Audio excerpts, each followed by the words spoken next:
So in 2025, the UK Parliament passed something that can only be described as a seismic shift in its border strategy, the Border Security, Asylum and Immigration Act.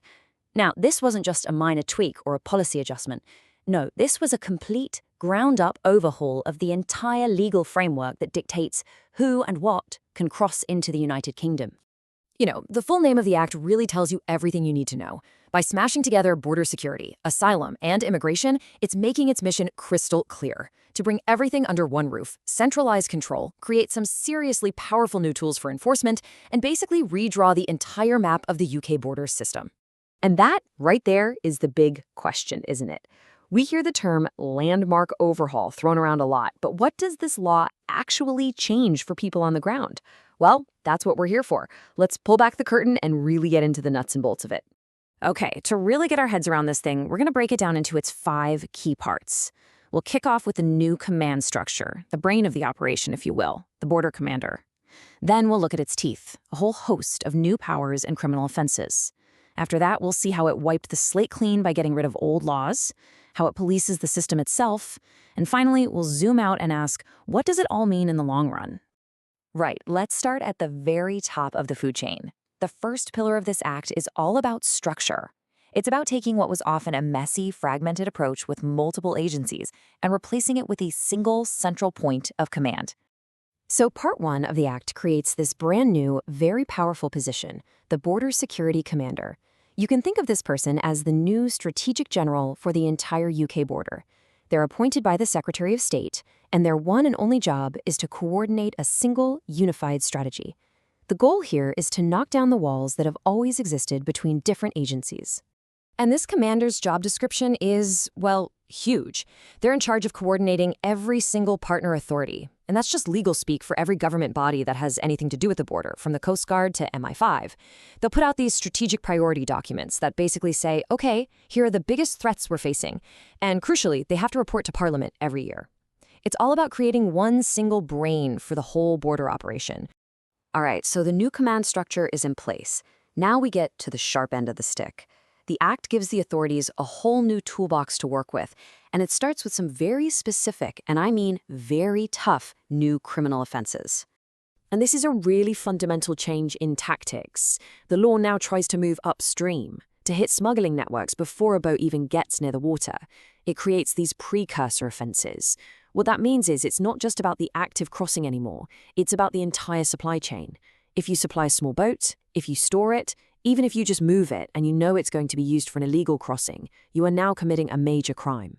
And on top of that, there's a brand new offense specifically for endangering life at sea.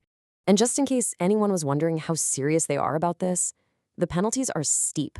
Just for handling articles, that's simply moving or storing equipment for someone else, the maximum sentence is now 14 years in prison. That puts it right up there with some other very serious crimes. This is not a slap on the wrist. This is a clear signal to anyone involved in the logistics of smuggling. The game has changed. But these new powers aren't just about physical things like boats and engines. They go way deeper, right into the digital world. The Act gives the state a massive boost in its ability to collect and analyze electronic data, far beyond what was possible before. Yeah, the new digital powers are pretty sweeping. Officers can now seize phones and laptops from people who've arrived irregularly and copy any data that might be relevant. But what's maybe even bigger is how the Act just demolishes the data silos between government departments. Customs data from HMRC, trailer registration data, it can all be funneled directly to the Home Office. What this creates is a much more joined-up, interconnected web of state intelligence. Okay, so you might be thinking, why all these brand new powers? Well, to really get why the 2025 Act exists, you have to look at what it got rid of. This law didn't just add new rules. It systematically tore down some major and, let's be honest, pretty controversial pieces of previous legislation. And this slide really shows you the scorched earth approach of this new act. It's not an update, it's a total replacement. The highly debated Safety of Rwanda Act, gone. The flagship duty to remove from the 2023 Act, also gone. Even the older digital search powers are ripped out and replaced with the much stronger ones we just talked about. This is a government hitting the big red reset button on its entire legal strategy. The last major pillar of the Act takes us away from the border itself and into the world of immigration advisors. The goal here is pretty straightforward. to clean up the system from the inside out, protecting vulnerable people and the integrity of the process itself. So, this part of the law is designed to tackle a really nasty and persistent problem: unqualified or straight up crooked advisors who exploit vulnerable applicants for a quick buck. To fight this, the law gives the existing regulatory body a major power up, with a whole new set of tools to police the profession. And believe me, the regulator gets some serious new teeth here.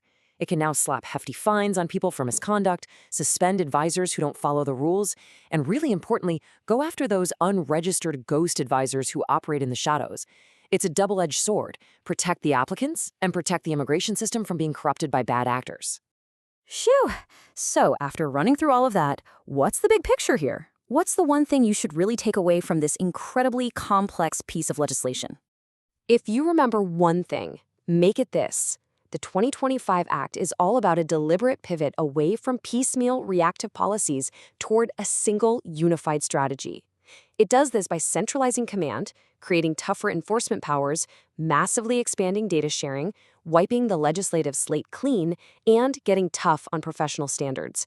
It's the whole shebang. And that leaves us with the million-dollar question. This act is, without a doubt, an incredible piece of legal engineering, a top-down, highly centralized framework for controlling a border. But the question is, can a problem as messy, as human, and as frankly chaotic as global migration ever really be solved by a more perfect machine? Will this new consolidated structure finally be the answer? Or will it just create a whole new set of problems we can't even see yet? That is the great unknown.